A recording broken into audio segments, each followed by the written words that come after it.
ಪ್ರಶಸ್ತಿ ಹುಟ್ಟಿದ್ದು ಹೇಗೆ? ವಿಜಯ ಕರ್ನಾಟಕ ವೀಕ್ಷಕರಿಗೆ ಸ್ವಾಗತ. ನಾನು ಶಂಕರ್ನ ಹೆತ್ತು. ಜಗತ್ತಿನಲ್ಲಿ ಸಿನಿಮಾವನ್ನ ಪ್ರೀತಿಸಿದವರೇ ಎಲ್ಲರೂ ಅಪ್ಪಿಕೊಂಡವರೇ. ಪ್ರತಿಯೊಬ್ಬ ಕಲಾವಿದನಿಗೂ ತನ್ನ ಜೀವಮಾನದಲ್ಲಿ ಒಮ್ಮೆಯಾದ್ರೂ ಒಂದು ಪ್ರಶಸ್ತಿಯನ್ನ ಗೆಲ್ಲಬೇಕೆಂಬ ಕನಸಿರುತ್ತೆ. ಆದರೆ ಆ ಎಲ್ಲಾ ಕನಸುಗಳ ಶಿಖರವೇ ಆಸ್ಕರ್. ಹೌದು, ಸಿನಿಮಾ ಜಗತ್ತಿನ ಅತ್ಯುನ್ನತ, ಅತ್ಯಂತ ಪ್ರತಿಷ್ಠಿತ ಮತ್ತು ಪ್ರತಿಯೊಬ್ಬ ನಟ, ತಂತ್ರಜ್ಞ ಆರಾಧಿಸುವ ಪ್ರಶಸ್ತಿ ಎಂದರೆ ಅದು ಅಕಾಡೆಮಿ ಅವಾರ್ಡ್ಸ್, ಅಂದರೆ ನಮ್ಮೆಲ್ಲರ ಪ್ರೀತಿಯ ಆಸ್ಕರ್. ಕೆಂಪು ಹಾಸಿನ ಸ್ವಾಗತ, ಹಾಲಿವುಡ್ನ ಮಿನುಗು ತಾರೆಯರು, ಜಗತ್ತಿನಾದ್ಯಂತ ಕೋಟ್ಯಾಂತರ ವೀಕ್ಷಕರು. ಆಸ್ಕರ್ ಕೇವಲ ಒಂದು ಪ್ರಶಸ್ತಿ ಅಲ್ಲ, ಅದೊಂದು ಜಾಗತಿಕ ಹಬ್ಬ. ಹಾಗಾದ್ರೆ ಆಸ್ಕರ್ ಅವಾರ್ಡ್ ಹುಟ್ಟಿದ್ದು ಹೇಗೆ? ಯಾರೆಲ್ಲ ಈ ಆಸ್ಕರ್ ಅವಾರ್ಡ್ ಪಡೆದುಕೊಂಡಿದ್ದಾರೆ? ಇದೆಲ್ಲದರ ಕುರಿತ ಕಂಪ್ಲೀಟ್ ಡೀಟೇಲ್ಸ್ ಇಲ್ಲಿದೆ. ಆಸ್ಕರ್ ಆರಂಭಗೊಂಡಿದ್ದು ಹೇಗೆ? ನಾವು ಸದ್ಯ ಇದೀಗ 1920ರ ದಶಕಕ್ಕೆ ಹೋಗೋಣ. ಅಮೆರಿಕದ ಸಿನಿಮಾ ರಂಗ ಆಗ ತಾನೇ ಬೆಳೆಯುತ್ತಿತ್ತು. ಸಿನಿಮಾ ರಂಗದ ಗೌರವವನ್ನು ಹೆಚ್ಚಿಸಲು ಮತ್ತು ಉದ್ಯಮದ ಸಮಸ್ಯೆಗಳನ್ನ ಬಗೆಹರಿಸಲು ಒಂದು ಸಂಘಟನೆಯ ಅಗತ್ಯವಿತ್ತು. ಈ ಉದ್ದೇಶದಿಂದ MGM ಸ್ಟುಡಿಯೋದ ಮುಖ್ಯಸ್ಥರಾದ ಲೂಯಿಸ್ ಬಿ ಮೇಯರ್ ಅವರು ಒಂದು ಐಡಿಯಾ ಮಾಡಿದರು. ಅದೇ academy of motion picture art and sciences. ಈ ಅಕಾಡೆಮಿಯು 1929ರ ಮೇ 16ರಂದು ಮೊದಲ ಪ್ರಶಸ್ತಿ ಸಮಾರಂಭವನ್ನ ಆಯೋಜನೆ ಮಾಡಿತು. ಇದು ನಡೆದಿದ್ದು ಹಾಲಿವುಡ್ನ ರೂಸ್ವೆಲ್ಟ್ ಹೋಟೆಲ್ನಲ್ಲಿ.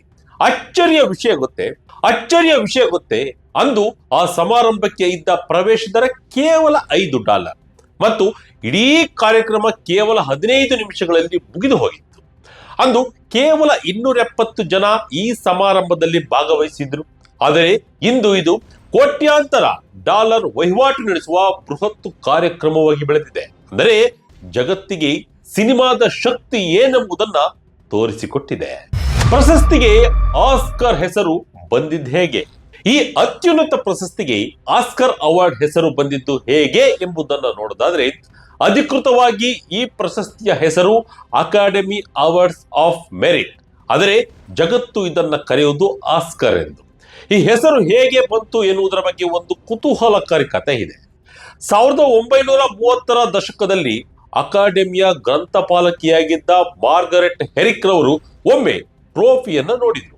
ಆ ಬಂಗಾರದ ಪ್ರತಿಮೆಯನ್ನ ನೋಡಿದ ತಕ್ಷಣ, ಅರೆ, ಇದು ನೋಡಲು ನಮ್ಮ ಅಂಕಲ್ ಆಸ್ಕರ್ ತರವೇ ಇದೆಯಲ್ಲ ಅಂತ ಹೇಳಿದ್ರಂತೆ. ಅಂದಿನಿಂದ ಆಡು ಭಾಷೆಯಲ್ಲಿ ಇದನ್ನ ಆಸ್ಕರ್ ಎಂದು ಕರೆಯಲು ಶುರು ಮಾಡಿದ್ರು. 1939ರಲ್ಲಿ ಅಕಾಡೆಮಿ ಈ ಹೆಸರನ್ನ ಅಧಿಕೃತವಾಗಿ ಒಪ್ಪಿಕೊಂಡು ಇಂದು ಜಗತ್ತಿನಾದ್ಯಂತ ಆಸ್ಕರ್ ಹೆಸರೇ ಒಂದು ಗೌರವಯುತವಾಗಿ ಬೆಳೆದು ನಿಂತಿದೆ. ಟ್ರೋಫಿ ಆಯ್ಕೆ ಮಾಡಿದ್ದು ಹೇಗೆ? ಆಸ್ಕರ್ ಅವಾರ್ಡ್ ಸ್ವರೂಪ ಹೇಗಿರುತ್ತೆ? ಇದೀಗ ಸುಂದರವಾದ ಟ್ರೋಫಿಯ ಬಗ್ಗೆ ಒಂದಿಷ್ಟು ತಿಳಿದುಕೊಳ್ಳೋಣ. ಟ್ರೋಫಿಯನ್ನ ವಿನ್ಯಾಸಗೊಳಿಸಿದವರು ಸೆಡ್ರಿಕ್ ಗಿಬ್ಬನ್ಸ್.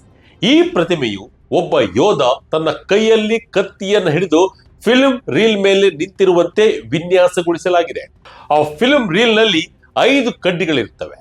ಇವು ಸಿನಿಮಾ ರಂಗದ 5 ಮೂಲಭೂತ ಶಾಖೆಗಳನ್ನ ಪ್ರತಿನಿಧಿಸುತ್ತವೆ. ಅವುಗಳೆಂದರೆ ನಟರು, ಬರಹಗಾರರು, ನಿರ್ದೇಶಕರು, ನಿರ್ಮಾಪಕರು, ತಂತ್ರಜ್ಞರು, ಹೀಗೆ ವಿಂಗಡಿಸಲಾಗಿದೆ. ಈ ಪ್ರತಿಮೆಯ ಎತ್ತರ 13.5 ಇಂಚು ಮತ್ತು ತೂಕ ಸುಮಾರು 3.8 kg ಇರುತ್ತದೆ.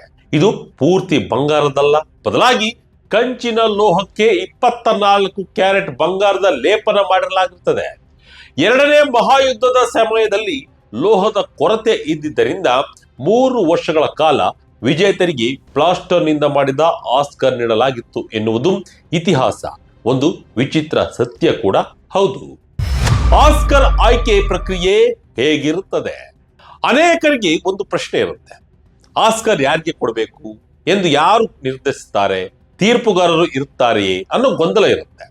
ಇಲ್ಲಿ ಕೆಲವು ತೀರ್ಪುಗಾರರು ಇರುವುದಿಲ್ಲ, ಬದಲಾಗಿ ಸಾವಿರಾರು ಸದಸ್ಯರು ಮತದಾನ ಮಾಡ್ತಾರೆ.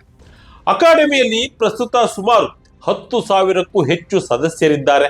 ಇವರೆಲ್ಲರೂ ಸಿನಿಮಾ ರಂಗದ ವಿವಿಧ ವಿಭಾಗಗಳಲ್ಲಿ ಕೆಲಸ ಮಾಡುವ ಪರಿಣಿತರು. ವಿಶೇಷವೆಂದರೆ ನಟರು ನಟರಿಗೆ ಮಾತ್ರ ವೋಟ್ ಹಾಕಬಹುದು, ನಿರ್ದೇಶಕರಿಗೆ ಮಾತ್ರ ವೋಟ್ ಹಾಕಬಹುದು. ಆದರೆ ಅತ್ಯುತ್ತಮ ಚಿತ್ರ ವಿಭಾಗಕ್ಕೆ ಮಾತ್ರ ಎಲ್ಲರೂ ವೋಟ್ ಹಾಕ್ಬೋದು.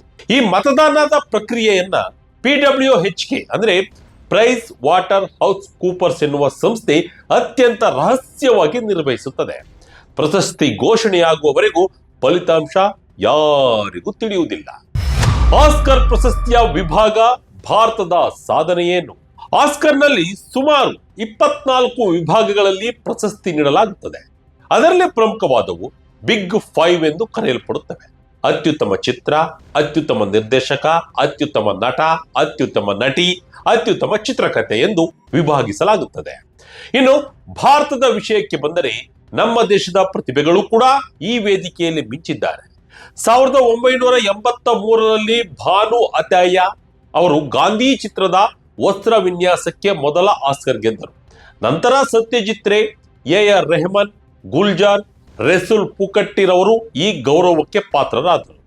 ಇತ್ತೀಚೆಗೆ ದಿ ಎಲಿಫೆಂಟ್ ವಿಸ್ಪರಸ್ ಸಾಕ್ಷ್ಯ ಚಿತ್ರ ಹಾಗೂ RRR ಚಿತ್ರದ ನಾಟು ನಾಟು ಹಾಡು ಆಸ್ಕರ್ ಗೆದ್ದು ಭಾರತದ ಕೀರ್ತಿ ಪತಾಕೆ ಹಾರಿಸಿವೆ. ಆಸ್ಕರ್ ಪ್ರಶಸ್ತಿಯ ದಾಖಲೆಗಳು ಯಾವ್ಯಾವು? ಆಸ್ಕರ್ ಇತಿಹಾಸದಲ್ಲಿ ಕೆಲವು ಮರೆಯಲಾಗದ ದಾಖಲೆಗಳಿವೆ. ಅತಿ ಹೆಚ್ಚು ಆಸ್ಕರ್ ಗೆದ್ದ ವ್ಯಕ್ತಿ ಎಂದರೆ ಅದು ವಾಲ್ಟ್ ಡಿಸ್ನಿರವರು. ಬರೋಬ್ಬರಿ 22 ಆಸ್ಕರ್ ಪ್ರಶಸ್ತಿಗಳನ್ನು ಗೆದ್ದಿದ್ದಾರೆ. ಒಂದೇ ಸಿನಿಮಾಕ್ಕೆ ಅತಿ ಹೆಚ್ಚು ಪ್ರಶಸ್ತಿ ಬಂದ ದಾಖಲೆ 3 ಚಿತ್ರಗಳ ಹೆಸರಲ್ಲಿವೆ. 1959ರಲ್ಲಿ ಬೆನ್ ಹರ್, 1997ರಲ್ಲಿ ಟೈಟಾನಿಕ್ ಮತ್ತು 2003ರಲ್ಲಿ Lord of the Rings the returns of the King. ಈ 3 ಚಿತ್ರಗಳು ತಲಾ 11 ಆಸ್ಕರ್ ಪ್ರಶಸ್ತಿಗಳನ್ನು ಬಾಚಿಕೊಂಡಿವೆ. ಅತ್ಯಂತ ಕಿರಿಯ ವಯಸ್ಸಿಗೆ ಆಸ್ಕರ್ ಗೆದ್ದವರು ಟಾಟಮ್ ಓ'ನೀಲ್ ಕೇವಲ 10 ವರ್ಷಕ್ಕೆ ಪ್ರಶಸ್ತಿ ಪಡೆದುಕೊಂಡಿದ್ದಾರೆ. ಹಾಗೆಯೇ ಆಸ್ಕರ್ ಪ್ರಶಸ್ತಿ ಒಂದು ಶಾಪ ಎನ್ನುವ ಮೂಢನಂಬಿಕೆಯೂ ಇದೆ. ಅಂದರೆ ಅತ್ಯುತ್ತಮ ನಟಿ ಪ್ರಶಸ್ತಿ ಗೆದ್ದ ನಂತರ ಆಕೆಯ ವೈಯಕ್ತಿಕ ಜೀವನದಲ್ಲಿ ಅಥವಾ ವೃತ್ತಿ ಜೀವನದಲ್ಲಿ ತೊಂದರೆಗಳಾಗುತ್ತವೆ ಎಂಬುದು ಹಾಲಿವುಡ್ನಲ್ಲಿರುವ ಒಂದು ನಂಬಿಕೆ ಎಂಬ ಮಾತುಕತೆಯೂ ಇದೆ. ಕಾಂತಾರ ಚಾಪ್ಟರ್ 1 ಆಸ್ಕರ್ಗೆ ಆಯ್ಕೆ. ಭಾರತದ ಮತ್ತೊಂದು ಸಿನಿಮಾ ಆಯ್ಕೆ. 98ನೇ ಅಕಾಡೆಮಿ ಆಸ್ಕರ್ಗೆ ಪರಿಗಣಿಸಬಹುದಾದ ವಿಶ್ವದ 201 ಫೀಚರ್ ಫಿಲ್ಮ್ಗಳ ಪಟ್ಟಿಯಲ್ಲಿ ಸ್ಯಾಂಡಲ್ವುಡ್ನ ಹೆಮ್ಮೆಯ ರಿಷಬ್ ಶೆಟ್ಟಿ ನಿರ್ದೇಶಿಸಿದ ಕಾಂತಾರ ಎ ಲೆಜೆಂಡ್ ಚಾಪ್ಟರ್ 1 ಹಾಗೂ ಅನುಪಮ್ ಖೇರ್ ಅವರ ತನ್ವಿ ದಿ ಗ್ರೇಟ್ ಚಿತ್ರ ಲಿಸ್ಟ್ ನಲ್ಲಿ ಇದೆ ಎಂದು academy of motion picture arts and sciences ಸ್ಪಷ್ಟಪಡಿಸಿದೆ. ಕಾಂತಾರ ಚಾಪ್ಟರ್ 1 ಮತ್ತೆ ದೇಶ ವಿದೇಶ ಮಟ್ಟದಲ್ಲಿ ಸುದ್ದಿಯಲ್ಲಿದೆ. ಹೌದು, ಹೊಂಬಾಳೆ ಫಿಲ್ಮ್ಸ್ ನಿರ್ಮಿಸಿ ರಿಷಬ್ ಶೆಟ್ಟಿ ನಿರ್ದೇಶಿಸಿ ನಟಿಸಿರುವ ಸಿನಿಮಾ ಈ ವರ್ಷದ ಆಸ್ಕರ್ ಪ್ರಶಸ್ತಿಯ ರೇಸ್ನಲ್ಲಿರೋದು ಸಂತಸ ತಂದಿದೆ.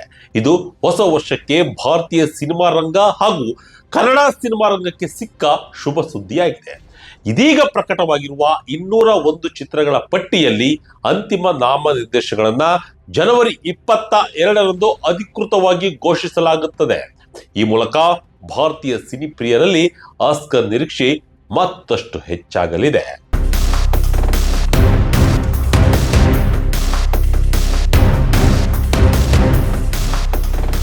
ಸ್ನೇಹಿತರೆ, ಆಸ್ಕರ್ ಎಂಬುದು ಕೇವಲ ಒಂದು ಪ್ರತಿಮೆ ಅಲ್ಲ, ಅದು ಪರಿಶ್ರಮ, ಕಲೆ ಮತ್ತು ಸೃಜನಶೀಲತೆಗೆ ಸಿಗುವ ಜಾಗತಿಕ ಮನ್ನಣೆ. ಪ್ರಪಂಚದ ಯಾವುದೇ ಮೂಲೆಯಲ್ಲಿ ಕುಳಿತು ಅದ್ಭುತವಾದ ಸಿನಿಮಾ ಮಾಡಿದರೆ ಅದನ್ನ ಗುರುತಿಸಲು ಈ ವೇದಿಕೆ ಇದೆ ಎಂಬುದೇ ಕಲಾವಿದರಿಗೆ ದೊಡ್ಡ ಸ್ಫೂರ್ತಿ.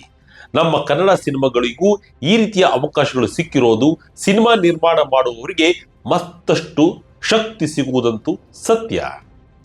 ಇದಾಗಿತ್ತು ಈ ಕ್ಷಣದ ಇಂಟ್ರೆಸ್ಟಿಂಗ್ ಸ್ಟೋರಿ. ಇದೇ ರೀತಿಯ ಸ್ಟೋರಿಗಾಗಿ Vijaya Karnataka website, YouTube page, Facebook page follow ಮಾಡ್ತಾ ಇರಿ. ಧನ್ಯವಾದಗಳು.